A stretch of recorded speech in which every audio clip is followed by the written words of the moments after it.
கர்த்தருக்கு பிரியமானவர்களே, ஏசப்பா உங்களை ரொம்ப நேசிக்கிறாங்க.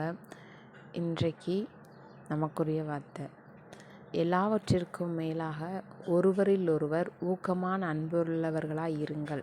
அன்பு திரளான பாவங்களை மூடும். 1 பேதுரு 4:8.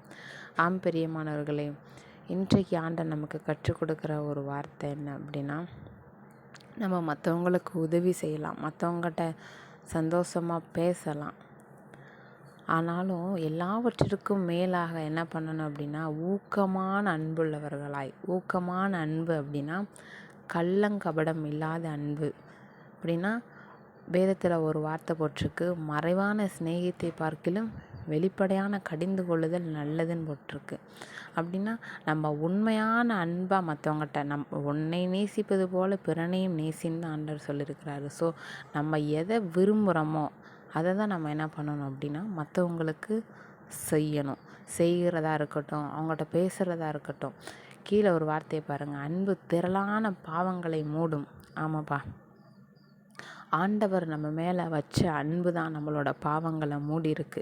இந்த உலகத்தில் வெளியேறப்பட்ட அன்பு அப்படின்னா அது இயேசு கிறிஸ்து அன்பு மட்டும்தான்.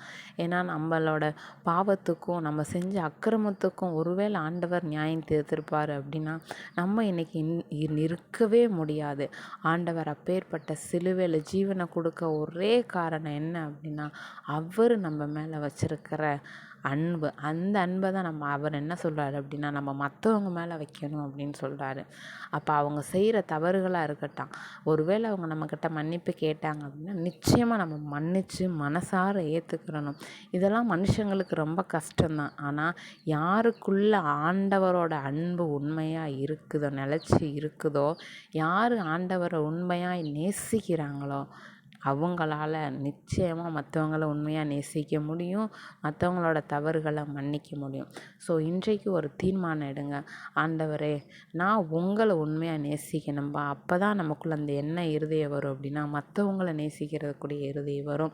ஒருவேளை உங்கள் இருதயம் கரடாக இருந்தால் ஆண்டவர்கிட்ட இன்றைக்கி ஒப்பு கொடுத்து சொல்லுங்கள். நிச்சயமாக ஆண்டவர் என்ன பண்ணுவார் அப்படின்னா உங்களை மாற்றுவார்.